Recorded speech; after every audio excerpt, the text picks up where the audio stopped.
Hey, how's it going, everyone? My name is TheaMAZEingGuy, and right now I'm bringing you a quick little video on my recording settings that I use to record my gameplay with, and what I record it with, and what programs I use. A lot of my subscribers, and I guess people that haven't subscribed to me either, have been asking me what are my settings, and what do I record with, what programs do I use. So I'm going to answer all these questions in this video. And basically, guys, I record my gameplay with something called a Hauppauge HD PVR, and I'll put a link to this in the description. I'll probably put an Amazon link because that's where I got mine from. They run around 180 to 200 US dollars. If you can find it on a good deal, you can get it around 180, but you're not going to see it any lower than that ever. Most of the time you're going to see it around $200. So that's what I record my gameplay with. It uses component HD cables and records the gameplay in 720 HD. I want to change the color scheme. No, I don't want to change the color scheme.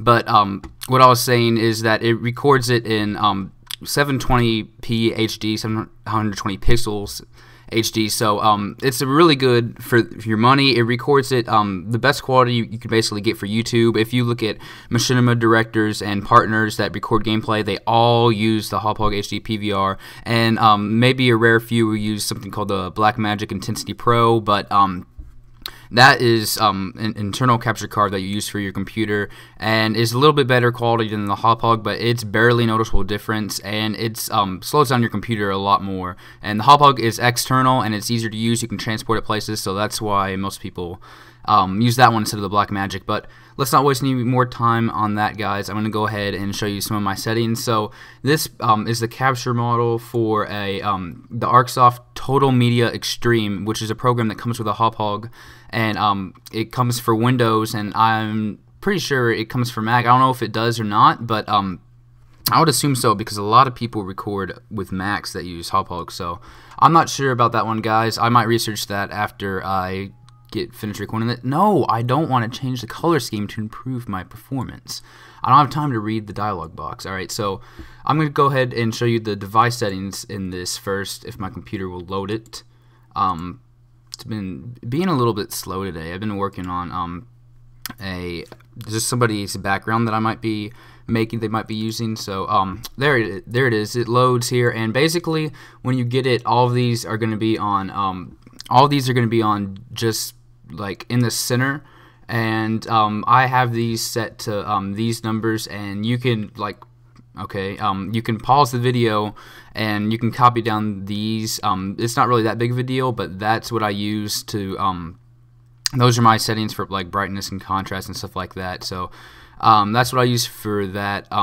Cancel out of this, and where you see this big black screen right here, this is where my Xbox is usually going to show up when I record. In fact, if I go over and turn my Xbox on really quick, it's just a click of a button away, because the way my computer and Xbox is set up, if I turn that on, it should come up here. And yeah, it's going to be kind of laggy just because it's lagging on the screen, but when you record it, it's not. So yeah, that's where the Xbox shows up when you're recording. So that's the settings for that. Now the main thing that you want to learn or keep these settings, you want to have the video input to YPBPR, the audio input to RCA back, and the PC audio mode to 2-channel stereo. And you can change the 2-channel stereo to 5.1. I didn't click for you to come up. I don't know what my computer's doing right now, but you can have it at 5.1, 2-channel stereo. It's not that big of a difference. If you have maybe like a home theater set up or like a Turtle Beach, then you can do 5.1. And I actually don't know why I have it on 5.1. I think it has something to do with maybe the audio playing. It's safer, guys, to just play it on a 2-channel stereo. But the main thing is going to be the format settings. This is what's going to get the best quality. And okay, good. Actually, let me move this over this time. The source resolution should be 280 by 720 at 60 frames per second. If it's anything different than that, then you're doing something wrong, but I'm pretty sure you can even change that. So and then if we look at our quality bitrate, this is going to be one of the most important things. I have mine set all the way to 13.5 megapixel. I don't even know what that stands for, Mbps. And the higher you go, it's going to be the better the quality. But if you have a really slow computer and it's hard enough to load this program as it is, then you might want to have it at maybe better, or just somewhere along the lines of between better and best, because if you have it like all the way to 13.5 and you have a really slow computer, then it might like screw it up, and it just might make your files a lot bigger, and you won't be able to like edit it or anything. So you just want to know what your computer is capable of if you do that. If you have a generally fast computer that doesn't struggle, and I'm not talking about internet, because internet, when you connect to it, is two different connection speeds than the processing and the random access memory of your computer. Probably don't even know what I'm talking about, but just mess around with that. Most of the time 13.5 is going to be what you want. And then you want to have constant bitrate right here, and you want to have both of these unchecked. This is what I find for it to be the best for me, because whenever I messed around with the boost analog audio input level, it just something with the audio again. I've seen some tutorials where they've had this on, and when I was watching tutorials, I used to try to put that on, but once again, like, it just messed with my audio or something, made it where I couldn't import it maybe into Sony Vegas, but not a big deal. And then low pass filters, you want to have both of these on 0, and this is actually more important than you would think, because it might come like preset to a different number, but you want to set them both to 0. Otherwise, like, I know it has to do something with like the black on the screen. Like, if you're on a screen that's all black, then you want your it might not like go all black or something. I'm not really sure what this does, but I know you need to have both of those at 0. And then for the audio, you want to use AC3 audio encoder, and that basically what that's going to do is just going to make the audio AC3 audio encoder is just a better encoder type than the AAC. And when I used AAC and I imported it into Sony Vegas, I believe, I don't think it showed up, and sometimes it's the opposite. Like, for a lot of people, it won't show up with AC3 in Sony Vegas, but there's some way how to fix this. It's been so long, guys, I don't really remember how to fix that problem and all, but most of the time you want to use AC3. If it's not working for you, then AAC, which will work out for you fine. It's no big deal. Alright, so we already spent a lot of time in this program, and now you know how I record the settings from the this ArcSoft Media Extreme program. So let's go ahead and mess around in Sony Vegas. So Sony Vegas is a great editing program. I've been using it ever since I've started. Even my early WMA series videos that are not dead, by the way, if you even know what I'm talking about. But I've just been using this program ever since I've started, and it's just a great program overall. I love it, and you can do almost anything in it. It's almost good as Adobe After Effects, except it's a lot less complicated, although it is probably like the second most complicated editing program other than After Effects. Maybe Final Cut Pro for Mac might be a little bit better, but I'm not really too sure on that one. It's a great program, like I've already said for the 5th time, but there's all sorts of things you can do, like color correction, pan cropping. You can add as much layers as you want. You can mess with audio, make it blend, and this is definitely what I recommend if you need to get an editing program and to edit videos with. Movie Maker sucks big. Camel dick, you don't want that. No, you don't want Windows Movie Maker. Then Camtasia, which is what I'm recording with right now. This is an amazing program to use just for like, if you're a beginner and you're not really that used to something as advanced as Sony Vegas, this is a great program. This is what I started out with before Sony Vegas, when I think I had a different account, not named TheaMAZEingGuy back then, that I would just make random stuff with, which is kind of dumb. But this is what I used before that, and it's just great because it's just so simple, like the way it's laid out compared to most other editing production programs. So that one's really good. It has a lot of codecs in it, and you can get really nice features and stuff in this. So let's go ahead and import a clip, and I'm kind of doing it the slow way, but you can just drag and drop it, but I'm just gonna do it this way because I'm already started. So okay, I'm just gonna go find a clip. Hopefully I have one in here in videos. Funny. Okay, no, these are all the old ones that aren't good quality. Alright, here. Zoo Random Tomahawk. Maybe this one will work. It's not even letting me import it. Alright, we're gonna do things the easy way, guys. We're gonna go over to the HD PVR folder, and I'm gonna import one of my recent videos. So Probably I should have just done this the first time, but let's see here. Let's just import this one. This one's recent. I know it'll work. Alright, yeah, so you can just drag and drop it that way. Then once this gets done loading, because my computer's going slow right now because I'm doing multiple things at once, as you can see, then a project comes up in the project folder, and then you can see the audio and video are linked and they're in the timeline. So I'm going to go ahead and set this to best full so the preview looks good. And then this quality already looks extremely sexy. I can go ahead and blow it up for you. That's what it's going to look like, guys. But you can't really notice big screen. You might not be able to notice it all right now. But if you look closely, you can see a tiny little black line right there. And you can see a tiny little black line to the right. And this is completely normal for an HD PVR to do. It always does something like this. Yours might not be exactly like mine. It might be over to the left. It might be at the bottom. I don't know. But it always does something like this. And it's usually just 2 lines, barely minor. Most people don't even do anything to fix this. And it's really not that big of a deal. But it's just a little pet peeve to me because I notice it because I'm just used to editing stuff. So let's go ahead and fix that, guys. So what you want to do, if you go to the end of your clip, and you should see like a little window thingy, and it's going to say event pan crop, and you want to go ahead and click on that, and it's going to pull up the video in a second little window here, and you can mess around with it, but you want to take this and bring it down like one little tick.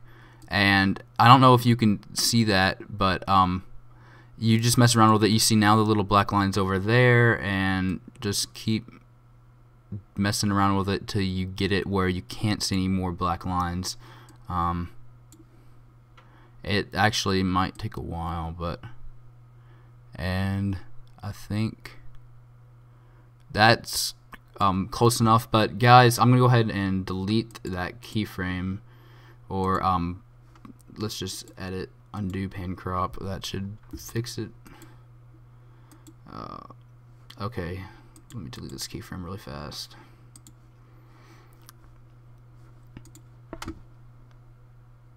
Yeah, sometimes when you put clips into this, what you want to do, you want to zoom in, because if you don't zoom in, then like what you just saw what happened, it's going to be a lot harder. So I'm just going to go ahead and try to get this back to normal right now. I know it's not going to be perfect, but and okay, that's pretty close. So what you want to do, you want to go and click on this zoom edit tool, and you want to zoom in, and you want to zoom in like close to the timeline. You can see it just twice.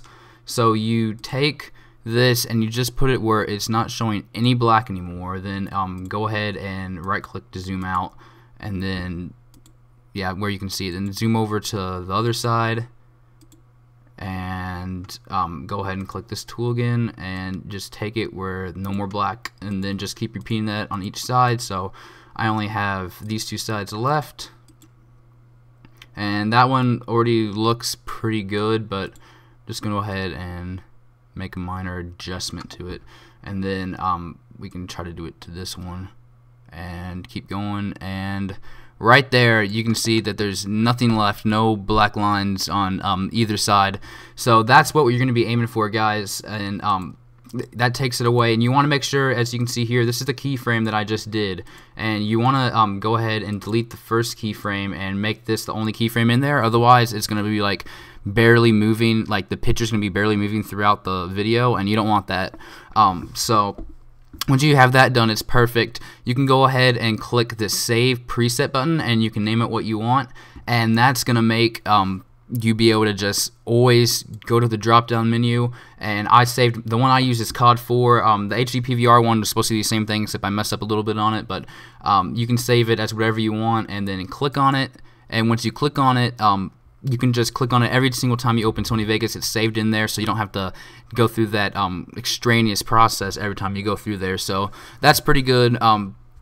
I know this video is pretty long, but I want to try to get all my settings and stuff for the people that actually maybe have an HD PVR and want to see how to make the quality. Alright, now let's go over to the video effects and go back to the video preview.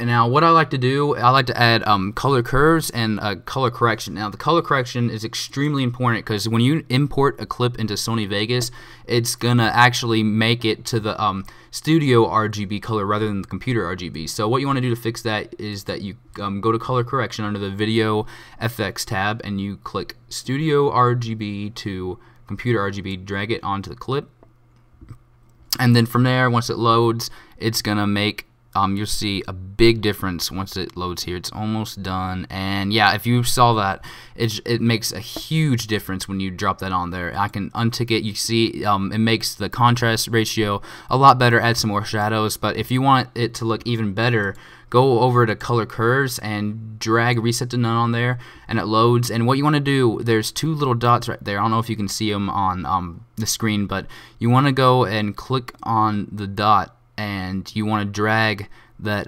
top one halfway up, where it's like halfway between that line, halfway from where it was. You want to take the bottom one and do the same thing, drag it down halfway between where it was, halfway there, and it should look something like that. And I don't know if you guys, if it matters that much. Let's go ahead and see. Oh yeah, that's a big difference for Sony Vegas, and you can click on that, and you might not be able to tell that much from where it began, but trust me guys, it makes a really big difference, and that's exactly what I do for my quality. But you can also save the preset for this, and I saved mine as COD curves, and I can just go in there every single time and just click that, and it automatically does that. It's not a hassle at all, and that's how I get my quality to look as good as it does. Now it also is a big concern if you're playing on like a really low brightness in the game. Like you go to the game options in COD 4, if you're playing like a really high brightness, it will affect this. I usually try to pick somewhere a little bit brighter than what it recommends that I play on, which I usually do just because I find it just to look a little bit better to my personal taste. But you guys can play around with that. I would recommend to play just a little bit brighter than it recommends you playing. It does that little thing where you can see the boxes and use like barely visible, completely visible, and like not visible. I usually have like the barely visible where I can see it pretty decently, and then I can still like I either not see or just barely see the not visible. So yeah, sorry guys for this video being so long, but for the people that did watch it all the way through, that's what I record with. Those are my settings, and if you have any questions, feel free to leave a comment. And remember to subscribe if you want to see Modern Warfare 3 videos and awesome gameplays, especially coming when this game finally comes out. I can't wait. So that's basically this whole video, guys. I hope you learned something, and I'm going to go check how many seconds are left to Modern Warfare 3. So there's 12 days, 5 hours, 11 minutes, and 46 seconds left to Modern Warfare 3 when I just read that. So can't wait, guys, for it to come out. I'm going to be uploading a lot of gameplay when it comes out, and I know it's election day when it comes out, so I will be uploading on the day. So I'm going to go ahead and wrap up this video, guys. Thanks for watching, and I'll see you in a more interesting video. Bye.